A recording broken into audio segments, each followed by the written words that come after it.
नमस्कार, मैं हूं आपके साथ हेमंत कुमार और आज के वीडियो में बात करेंगे चीनी की, क्योंकि पिछले 10 दिनों में चीनी की कीमतों में भारी उछाल हुआ है। आखिरकार 10 दिन पहले तक 40 रुपये प्रति किलो के हिसाब से करीब करीब बिकने वाली चीनी अब 65 रुपये के आसपास तक कैसे प्रति किलो के हिसाब से बिकने लग गई, इसको लेकर के कई चर्चाएं हैं, कई सवाल भी हैं। और सरकार अब स्थिति पर बारीकी से नज़र रख रही है। उसने ये सुनिश्चित करने के लिए कई कदम उठाए हैं। हम आज के इस वीडियो में इस पर भी बात करेंगे कि इसके पीछे की वजह क्या है कि चीनी एकदम से आसमान छूने लगी है। इसके पीछे क्या वजह है और साथ ही साथ अब सरकार इस पर क्या कर रही है कि आखिरकार चीनी के ये अनियंत्रित दाम जो है वो नियंत्रित हो पाएं और आम आदमी को राहत मिले। लेकिन सरकार के कदमों की पहले बात, क्या सरकार ने कदम उठाए क्योंकि उपभोक्ताओं के लिए चीनी की पर्याप्त उपलब्धता बनाई रखी जा सके और कीमतों को स्थिर रखा जा सके। चीनी की कीमतों में बढ़ोतरी के लिए एथेनॉल को जिम्मेदार नहीं ठहराया जा सकता है, क्योंकि हाल ही में चीनी की कीमतों में बढ़ोतरी के लिए एथेनॉल बनाने में चीनी के इस्तेमाल को जिम्मेदार ठहराया जा रहा है।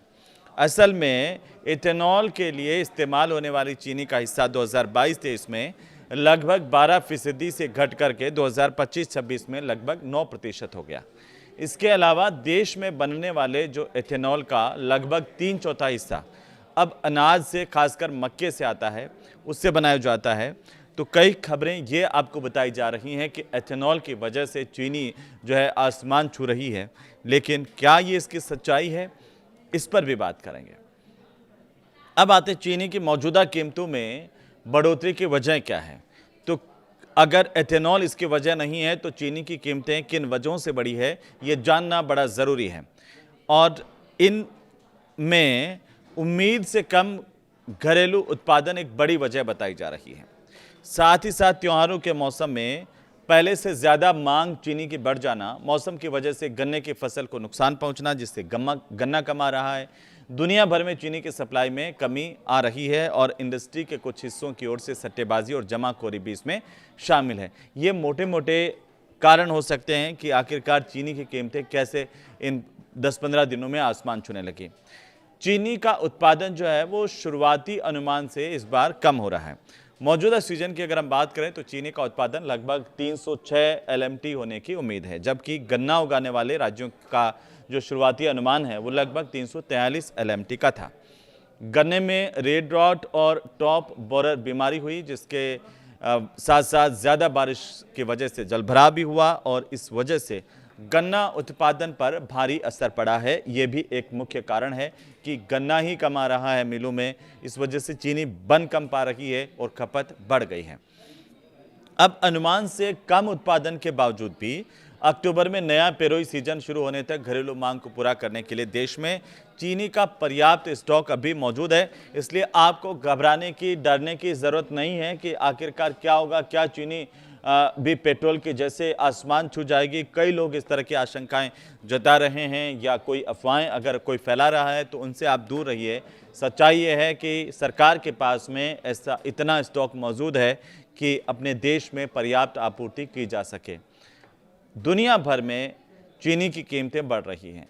अब चीनी की सप्लाई में एक कमी इसे माना जा रहा है, क्योंकि चीनी की सप्लाई में कमी एक पूरी दुनिया के लिए वैश्विक समस्या है और ये सिर्फ भारत तक सीमित नहीं है।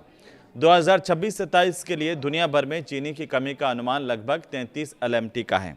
और मौसम की स्थितियों को लेकर के हम जिस तरीके से देखा, उन चिंताओं ने वैश्विक हालात पर और ज़्यादा असर डाला है। नतीजा क्या हुआ? अंतर्राष्ट्रीय स्तर पर चीनी की कीमतें 30 जून 2026 को $474 प्रति टन से बढ़ करके 20 अगस्त 2026 को हो गई सीधे $552 प्रति टन।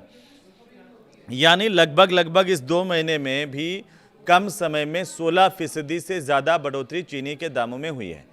अब एथेनॉल प्रोग्राम ने किसानों की मदद की और चीनी मिलों को मजबूत बनाया, ये एक बात कही जा रही है। इसमें कितनी सच्चाई है? तो भारत में आमतौर पर हर साल लगभग 320 से लेकर 340 LMT चीनी का उत्पादन होता है, जबकि घरेलू जो खपत है वो 280 से लगाकर 290 LMT तक होती है। अब ज़्यादा उत्पादन वाले सालों में अतिरिक्त जो स्टॉक है वो चीनी मिलों का पैसा फंसा देता है। इससे गन्ना किसानों को भुगतान में देरी हो सकती है। अतिरिक्त चीनी को एथेनॉल बनाने में इस्तेमाल करने से इस जो ढांचागत समस्या का हल करने में मदद मिली है, ऐसा कई विशेषज्ञों का कहना है। और चीनी मिलों की आर्थिक स्थिति बेहतर हुई है, ये एक सरकारी पक्ष है। इसके नतीजे ये दिखा रहे हैं कि 20 अगस्त 2026 तक और 2025-26 जो है वो शुगर सीजन के लिए गन्ना किसानों का 97% बकाया भुगतान हो गया है। चीनी मिलों की बेहतर आर्थिक स्थिति के कारण सरकारी मदद पर उनकी जो निर्भरता है वो कम हुई है। जहां 2014 और 2021 के बीच में चीनी उद्योग को लगभग हम देखें तो 14,600 करोड़ की सब्सिडी दी गई थी, वहीं 2021-22 के बाद में ऐसी कोई सब्सिडी घोषित ही नहीं की गई। लंबे समय में ग्राहकों के लिए चीनी की कीमतें काफ़ी हद तक स्थिर रही हैं। अगस्त 2024 और जुलाई 2026 के बीच में इसमें सालाना सिर्फ 3% के आसपास बढ़ोतरी हुई है। अब इसको रोकने के लिए जो बढ़ोतरी हो रही है उसके लिए क्या कदम उठाए जाने चाहिए, ये भी बहुत ज़रूरी है, क्योंकि सरकार जमाखोरी को रोकने और सप्लाई को बढ़ाने के लिए कदम उठा रही है। सरकार की तरफ से ये कहा जा रहा है कि कुछ चीनी मिलों और व्यापारियों की सट्टेबाजी जमाखोरी की वजह से भी हाल में ये कीमतें बढ़ी हैं और इसीलिए कई कदम सरकार ने उठाए हैं। मसलन 1 अगस्त से लगा करके 30 नवंबर 2026 तक देश भर में जो चीनी डीलर हैं उनके लिए 400 टन की स्टॉक लिमिट सरकार ने लगा दी है। 1 सितंबर से लेकर के थोक ग्राहकों को 15 दिन की खपत से ज़्यादा चीनी का स्टॉक करने की अनुमति नहीं होगी। जमाखोरी बनावटी कमी की जांच के लिए केंद्र और राज्य की सरकारों के अधिकारियों की संयुक्त टीमें जो मिल्स हैं उनमें चीनी स्टॉक की फिजिकल वेरिफिकेशन कर रही है कि भाई इन मिलों में कितनी चीनी है, क्या जो ये लोग बता रहे हैं उतनी फिजिकल तौर पर मौजूद है कि नहीं है। तो ये मॉनिटरिंग जो है वो बढ़ गई है।